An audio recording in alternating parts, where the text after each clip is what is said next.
రాజధాని అమరావతి పరిధిలో ఉన్న గ్రామ కంటాల్లో మౌలిక సదుపాయాల కల్పనకు 904 కోట్ల రూపాయలతో అనుమతులు ఇచ్చినట్లు పట్టణాభివృద్ది శాఖ మంత్రి నారాయణ వెల్లడించారు. 29 గ్రామాల్లో స్టడీ చేసి సిఆర్డీఏ ఇచ్చిన నివేదిక మేరకు నిర్ణయాలు తీసుకున్నట్లు వెల్లడించారు. సచివాలయంలో సీఎం అధ్యక్షతన జరిగిన 51వ సిఆర్డీఏ అథారిటీ సమావేశంలో మంత్రి నారాయణ పాల్గొన్నారు. సిఆర్డీఏ అథారిటీ సమావేశంలో వివిధ అంశాలపై చర్చించినట్లు మంత్రి వెల్లడించారు. అమరావతి క్యాపిటల్ సిటీలో అంటే గ్రామ కంటాల లోపల ఉన్న రోడ్లు కానీ డ్రైన్స్ కానీ డ్రింకింగ్ వాటరు సివరేజ్ వాటరు వీటిలన్నింటినీ రెక్టిఫై చేయడం కోసంగా 904 కోట్లతో ఈరోజు అథారిటీ అప్రూవ్ ఇచ్చింది. ఆ 29 గ్రామాల్లో వాటర్ సప్లైలో ప్రజెంట్ 30% షార్టేజ్ ఉంది.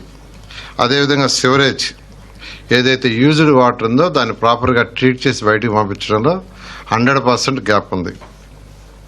అదేవిధంగా రోడ్స్లో 40% రోడ్స్ గ్యాప్ ఉంది. అదేవిధంగా స్ట్రీట్ లైట్లో ఒక 10% గ్యాప్ ఉంది. ఆపరేషన్ మెయింటెనెన్స్ 7 years అంటే వాటన్నిటిని ఎవరైతే కాంట్రాక్ట్లు చేస్తారో 7 సంవత్సరాల వాళ్ళు మెయింటైన్ చేసేదానికి ట్యాక్సెస్కి వెంటనే టెండర్లు పిలిచి వర్క్ టేకప్ చేయడం జరుగుతుంది. మంగళగిరిలో గోల్డ్ క్లస్టర్ ఒకదాన్ని ఏర్పాటు చేయాలని ప్రపోజ్ చేయటం, దాని మీద సిఆర్డీఏకి యాక్చువల్గా ల్యాండ్ పుల్లింగ్ దాని మీద యాక్చువల్గా చేయమన్నారు. అక్కడ జెమ్స్ అండ్ జ్యువెలరీస్ పార్క్ పెట్టేటట్టుగా 78.01 acresలో ఇది కంప్లీట్ అయిపోతే దాదాపు 20,000 మందికి జాబ్స్ వస్తాయి డైరెక్ట్గా.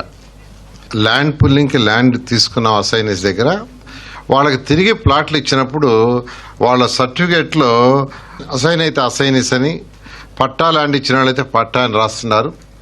దానివల్ల ఎవరికైతే అసైన్ అని రాస్తారో వాళ్ళ ల్యాండ్ వాల్యూ తక్కువ ఉందని వాళ్ళందరూ యాక్చువల్గా రిక్వెస్ట్ చేయడం జరిగింది ముఖ్యమంత్రి గారిని. ముఖ్యమంత్రి గారు వెంటనే అసైన్ అనే పదాన్ని తీసేయమన్నారు. దాన్ని తీసేటట్టుగా ఇవాళ అథారిటీ సిఆర్డీకి యాక్చువల్గా పర్మిషన్ ఇవ్వడం జరిగింది. అమరావతి రాజధాని వాళ్ళు ఎన్ని చెప్పినా రేపు March 31కి 4,000 హౌసెస్ కంప్లీట్ చేసి అధికారులకు ఇచ్చేస్తున్నాం. వాళ్ళకు కూడా తెలుసు, అందుకని వాళ్ళు ఏదో ఒకటి అనాలంటున్నారు. ఇప్పుడు వర్షాలు ఉన్నాయి కాబట్టి కొద్దిగా వర్క్ డిస్టర్బెన్స్ ఉంది. ఆల్రెడీ 11,000 మంది వర్క్ చేస్తున్నారు. వర్క్ ఎంతో వేగవంతంగా జరుగుతుంది. వచ్చి చూడమనండి, వచ్చి చూస్తే తెలుస్తుంది, ఊరికే మాట్లాడటం కాదు.